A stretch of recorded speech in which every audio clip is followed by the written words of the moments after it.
বলেন, যে আমল আল্লাহর জন্য করা হয় সেই আমলকে খাঁটি আমল বলে। ওই আমলটি যদি নবীর তরিকা অনুযায়ী করা হয় বিশুদ্ধ আমল বলে। তাহলে আপনারা জবাব দিবেন, আমি এক অংশ, বাকি অংশ আপনারা। আমি আল্লাহকে খুশি করার জন্য বললাম সুবহানাল্লাহ। এই সুবহানাল্লাহ আল্লাহকে খুশি করার জন্য বললাম। বলেন তো আমার আমলটাকে বাংলায় কি বলবে? খাঁটি। আছে। আমি নবীর তরিকা অনুযায়ী আস্তে ধীরে মদ উচ্চারণ সহকারে পড়লাম, আমলটাকে কি বলবে? যে আমলের মধ্যে দুটি গুণ পাওয়া যাবে, খাঁটি এবং বিশুদ্ধ, সাথে সাথে সে আমল আল্লাহ কবুল করবে। আত্মিক ইবাদত কি জিনিস? অন্তরের সাথে সম্পৃক্ত ইবাদতটা কি? এই জায়গায় আপনারা কোন নিয়তে আসছেন? কারে খুশি করার জন্য? এটাই অন্তরের ইবাদত। সুবহানাল্লাহ। এই যে অন্তর থেকে নিয়ত করে আসছেন, আজকে ওয়াজে যাবো, কিছু শুনবো, আমল করবো, বাস অন্তরে নিয়ত করে ফেলাটা, মুখ দিয়েও বলেন নাই, শুধু অন্তরে নিয়ত, এটা আত্মিক ইবাদত। সওয়াব অলরেডি পেয়ে গেছেন। এটা আত্মিক ইবাদত। সহিহ বুখারীর 1 নম্বর হাদিস, রাসূলুল্লাহ সাল্লাল্লাহু আলাইহি সাল্লাম বলেন, ইন্নামাল আমালু বিন্নিয়াত। আমলের প্রতিদান নিয়তের সাথে। সহিহ বুখারীর 7501 নম্বর হাদিস, আল্লাহ তাআলা বলেন মানে এটা হাদিসে কুদসি, ইযা আরাদা আবদি আইয়ামালা সাইয়্যা। আল্লাহ তাআলা বলেন, আমার কোন বান্দা যখন খারাপ কাজের ইচ্ছা করে, ফালা তাকতুবুহা হাত্তা ইয়ামালাহা। ও ফেরেশতারা, আমার বান্দার এই খারাপ এটা লিখবা না যতক্ষণ না করে। সুবহানাল্লাহ। আল্লাহ কত মহান। আমার বান্দা গুনাহের ইচ্ছা করছে, ফেরেশতারা সাবধান, কলম চালাও না। করে নাই তো এখনো, দেখো না কি করে। ও নিয়ত করছে, এখনো করে নাই তো, আর থামো, লিখো না। ফাইন আমিলাহা, যদি গুনাহটা করে, আল্লাহ তাআলা তখন বলেন, ফাকতুবুহা লাহু সাইয়্যা, একটা গুনাহ লেখো। গুনাহ করলে কয়টা লেখো?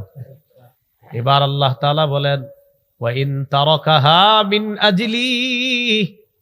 ও আমার ফেরেশতারা, গুনাহের সামনে যাওয়ার পরেও আমার বান্দা গুনাহটা করে নাই, আমাকে স্মরণ কইরা গুনাহটা ছেড়ে দিছে। যেহেতু নিয়ত করার পরেও গুনাহটা না করে গুনাহটা পরিত্যাগ করেছে, আমার বান্দা গুনাহ পরিত্যাগ করা এটাও কম কিসের, তার আমল নামায় সব লিখে দাও। নিয়ত করছে গুনাহের, লিখো না। করে নাই তো, লিখো না। আল্লাহ করে ফেলছে, আচ্ছা তো একটা লেখো। আল্লাহ আপনার স্মরণে ছেড়ে দিছে, ও আচ্ছা, তাহলে যেহেতু ছেড়েই দিছে, এটা সওয়াব দিয়ে দাও। আল্লাহ কত মহান, কত দয়ালু। ওয়াইদা আরাদা আবদি আইয়ামালা হাসানা, আমার বান্দা যখন ভালো কাজের ইচ্ছা করে, আল্লাহ তাআলা বলেন, ও ফেরেশতারা, আমার বান্দা এখনো ভালো কাজটা করে নাই, তো সমস্যা কি? করে নাই, নিয়ত তো করছে। ফাকতুবুহা লাহু হাসানা, লেখো তাড়াতাড়ি, নেকি লেখো। নিয়ত করছে, নেকি লেখো। নিয়ত করে ফেলছেন অনেকে, যে মধুপুরি বিশ্বাস হুজুর তো আসেনি এখনো, হুজুর আসবে, হুজুরে দেখবো, হুজুরের দোয়া নিয়ে এরপর যাব, নিয়ত করে ফেলছেন। এরপর হয়তো মাঝে কোনো কারণে আপনি থাকতে পারবেন না, কথার কথা, কিন্তু আপনার পাক্কা নিয়ত আমি থাকবো। ইতিমধ্যে আপনার ফোন আসছে, বাসায় রুগী বা কাউরে ডাক্তারের কাছে নিতে হবে, তো আপনি ইমার্জেন্সি চলে গেছেন, কিন্তু আপনার পাক্কা নিয়ত ছিল এখানে থাকবেন। আল্লাহ বলে, আমার বান্দা পাক্কা নিয়ত করছে, সওয়াব লেখো। করেন নাই, কাজ এখনো করেন নাই, শুধু নিয়ত করছেন, সওয়াব। তাহলে আত্মিক ইবাদতের কত দাম! শুধু নিয়ত করেছেন, আমলও করেন নাই, মুখ দিয়ে বলেনও নাই, আল্লাহ বলে সওয়াব দিয়ে দাও। ফাইন আমিলাহা ফাকতুবুহা লাহু বিআশরি আমসালিহা ইলা 700 দিফিন। আমার বান্দা যদি ভালো আমলটা করেই ফেলে, 10 থেকে 700 গুণ পর্যন্ত বাড়ায়া সওয়াব লিখতে থাকো। এই হলো আত্মিক ইবাদত। আত্মিক ইবাদতের মধ্যে আরেকটা ইবাদত আছে, বলেন ইখলাস। 1909 নম্বর হাদিস, মাদ্রাসার পাঠ্যপুস্তক অনুসারে মোট হাদিস সংখ্যা হবে 3033টা। এই হাদিসের মধ্যে আছে, ক্বালা রাসূলুল্লাহ সাল্লাল্লাহু আলাইহি ওয়াসাল্লাম, নবীজি বলেন, মান সাআলাল্লাহ আশ-শাহাদাতা বিসিদকিন, কোন ব্যক্তি যদি আল্লাহর কাছে শাহাদাত কামনা করে অন্তর থেকে, আল্লাহ আমি শহীদ হতে চাই। আমাদের নবী বলেন, আমার মন চায় আমি শহীদ হব, আবার জিন্দা হব, আবার শহীদ হব, আবার জিন্দা হব, আবার শহীদ হব, আবার জিন্দা হব। যতবার শহীদ হব আমার মন চায় ততবার জিন্দা হব, আবার শহীদ হব। কোন বান্দা যদি মন থেকে নিয়ত করে, আল্লাহ আমি শহীদ হব, আমার পাক্কা নিয়ত, মাবুদ তুমি যদি কখনো সুযোগ করে দাও, আমি শহীদের নিয়ত রাখি মাওলা। যেমন আমরা একটা নিয়ত করতে পারি, এখন বাংলাদেশে এই সুযোগ এখনো আসে নাই, ওলামায়ে কেরাম ফতুয়া না দেওয়া পর্যন্ত এই সুযোগ হবে না। হাটাজারি, লালবাগ, আরজাবাদ, বরকাটারি বড় বড় ফতুয়া বিভাগ থেকে ফতুয়া আসতে হবে, মারকাজুদ দাওয়া। এরপরে দেশে জিহাদ ফরজ হবে কিনা তাদের ফতুয়া লাগবে।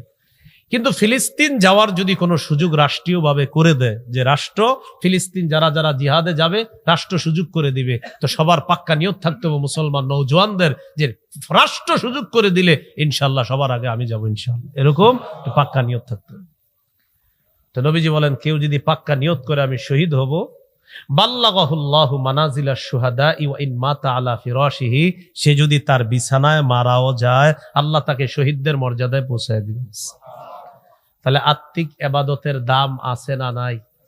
এটা হলো অন্তরের ইবাদত। আত্মিক ইবাদতের আরেকটা ইবাদত হলো ইখলাস। আজকে আপনি বাসায় গেলেন, বাসায় যাওয়ার পর আপনার বিবিকে এক লোকমা খাবার খাওয়ায়া দিছেন, এক লোকমা। স্বামী অসুস্থ হলে স্ত্রী ঠিকই খাওয়ায়া দেয়, কিন্তু স্ত্রী অসুস্থ হলে স্বামী খাওয়ায় না কেন? এটা আনকালচার, আনস্মার্ট। এই জন্য স্বামী স্ত্রীকে খাওয়ায় দেয় না কেন? যে এটা এটা কেমন, এটা কেমন। আচ্ছা, আপনার কি আমরা দেখছি কি আপনি ঘরে যে বিবিরে খাওয়ান? হ্যাঁ, আপনার কাছে কেন এটা শরম করতেছে? হের বিবিরে খাওয়াবে, কেউ কিন্তু দেখতেছেও না, কিন্তু এরপরে আর শরম। কি দেখতেছে আপনারে? আপনারা তো কেউ দেখি না, আমরা তো গিয়ে দেখতেছি না যে আপনি আপনার বিবিরে কিছু খাওয়াইতেছেন কিনা।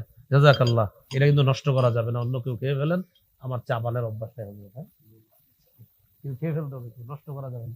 আচ্ছা, কোথায়? আচ্ছা, স্ত্রীকে সালাম দিতে স্বামী লজ্জা পায়। স্বামী বাসায় গিয়ে স্ত্রীকে সালাম দিতে লজ্জা পায়। রাস্তায় কোনো মহিলারে 14 বার সালাম দেয়। ভাবি আসসালামু আলাইকুম, কি অবস্থা ভাই, ভালো আছে? স্ত্রীকে সালাম দিবে লজ্জা পায়। ছেলে বাপাকে সালাম দিবে লজ্জা পায়। তুমি তোমার আব্বার সাথে মুসাফা করো না কেন? আব্বার সাথে কেমনি, মানে আব্বার উপর শান্তির দোয়া করবে, ছেলে লজ্জা পায়। মাকে ছেলে দোয়া যখন বলবে আসসালামু আলাইকুম আম্মা ভালো আছেন, এর মানে কি আম্মা আপনার উপর শান্তি বর্ষিত হোক। তো আমরা কি চাই না মায়ের উপর শান্তি হোক? বাবাকে যখন বলবেন আসসালামু আলাইকুম আব্বা ভালো আছেন,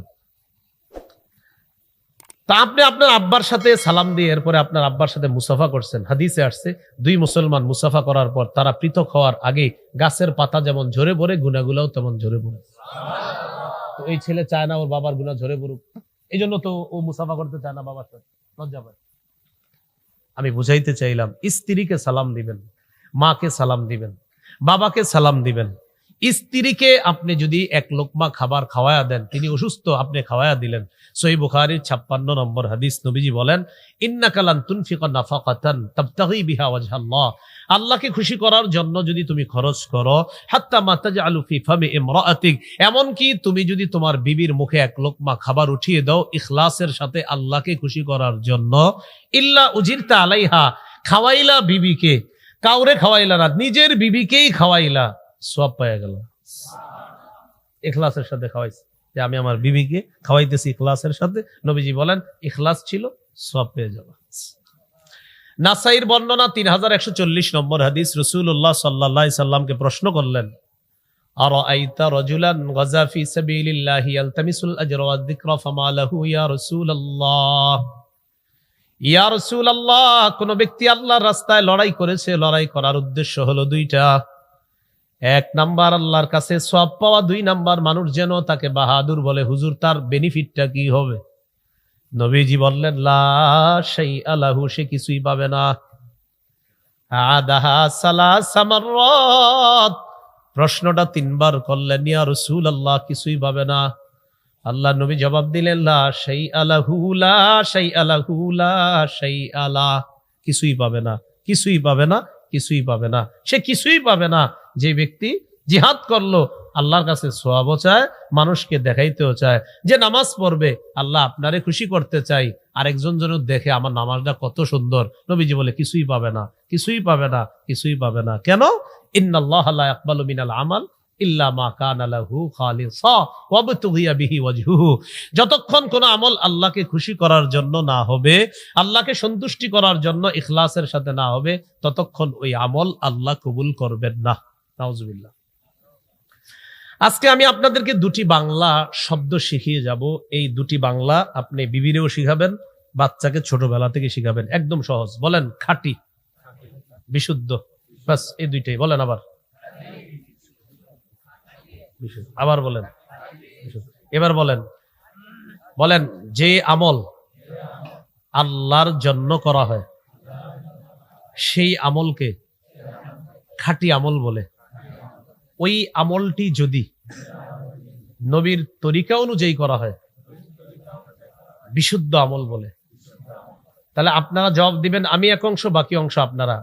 আমি আল্লাহকে খুশি করার জন্য বললাম সুবহানাল্লাহ। এই সুবহানাল্লাহ আল্লাহকে খুশি করার জন্য বললাম। বলেন তো আমার আমলটাকে বাংলায় কি বলবে? খাঁটি। আছে। আমি নবীর তরিকা অনুযায়ী আস্তে ধীরে মদ উচ্চারণ সহকারে পড়লাম, আমলটাকে কি বলবে? যে আমলের মধ্যে দুটি গুণ পাওয়া যাবে, খাঁটি এবং বিশুদ্ধ, সাথে সাথে সে আমল আল্লাহ কবুল করবে। দুটি হতে হবে, খাঁটিও বিশুদ্ধ, খাঁটিও বিশুদ্ধ। ভাই আপনি আমল করছেন? জি। কার জন্য? আল্লাহর জন্য। খাঁটি। নবীর তরিকা অনুযায়ী করছেন? না, তাহলে বিশুদ্ধ হয়নি। খাঁটি হতে হবে, বিশুদ্ধ হতে হবে। যদি বলেন হুজুর তরিকা অনুযায়ী করছি, আচ্ছা তাই নাকি, তাহলে বিশুদ্ধ। আল্লাহর জন্য করছেন? না, খাঁটি হলো না। খাঁটিও হতে হবে, বিশুদ্ধ হতে হবে, ওই আমল আল্লাহ কবুল করবে। আল্লাহ আমাদেরকে কথাগুলা বোঝার তৌফিক দান করেন। এইগুলো আত্মিক ইবাদত। আত্মিক ইবাদতের মধ্যে আরেকটা ইবাদত আছে, বলেন আমার সাথে, ফিকির করা। এই যে আমি বসে রয়েছি, দেখেন আমি ফিকির করতেছি উত্তর পাড়ার আব্দুর রহিম ভাইরে কিভাবে 5 ওয়াক্ত নামাজি বানানো যায়, ফিকির করতেছি। আব্দুর রহিম ভাইরে নামাজি কিভাবে বানানো যায়, আপনি শুধু মনে মনে ফিকির করতেছেন, সব লেখা চলতেছে। সূরা আলী ইমরানের 191 নম্বর আয়াতে আল্লাহ বলেন, ইন্না ফি খালকিস সামাওয়াতি ওয়াল আরদি ওয়াখতিলাফিল লাইলি ওয়ান নাহারি লাআয়াতিল লিউলিল আলবাব الذين يذكرون الله قياما وقعودا وعلى جنوبهم ويتفكرون في خلق السماوات والأرض। আল্লাহ তাআলা বলেন, আসমান জমিন সৃষ্টির মাঝে এবং আকাশ আর জমিনের পরিবর্তনের মাঝে, রাত দিনের পরিবর্তনের মাঝে, আসমান আর জমিন সৃষ্টির মাঝে, রাত আর দিনের পরিবর্তনের মাঝে জ্ঞানীদের জন্য নিদর্শন আছে। আল্লাহ তাআলা বলেন, জ্ঞানী কারা? যারা দাঁড়িয়ে জিকির করে, বসে জিকির করে, শুয়ে জিকির করে। ওয়ায়াতাফাক্কারুনা ফি খালকিস সামাওয়াতি ওয়াল আরদ, আসমান আর জমিনের সৃষ্টি নিয়ে যারা ফিকির করে, যারা চিন্তা করে, আসমান খুঁটি ছাড়া শুধু ফিকির করলো সওয়াব। জমিন মাটির এই উপরে আমি আছি, মাটির নিচে আছে পানি, ভাসমান পানির উপরে মাটি। আচ্ছা আমি মাটির উপরে আসি কিভাবে? ও আচ্ছা, ওয়াজআলনাল জিবালা আওতাদা, আমি আল্লাহ পাহাড় দিয়া এই ভাসমান মাটিকে পেরেক বসায়া দিছি, তাই তোমরা মাটির উপরে আসো। চিন্তা করছেন, কাউরে বলেন নাই, শুধু চিন্তা। আচ্ছা আসমান খুঁটি ছাড়া কিভাবে? আমার বাড়ি করার দিয়ে 36টা বাইলিং লাগলো, কিন্তু আসমান এইভাবে কেন? ফিকির করলেন। তো আপনি ফিকির করতেছেন, জমিন এইভাবে কেন? ফিকির করতেছেন, আল্লাহ তাআলা সওয়াব দিয়ে দিয়েছে। এটা আত্মিক ইবাদত, অন্তরের ইবাদত। বুঝে আসছেনি?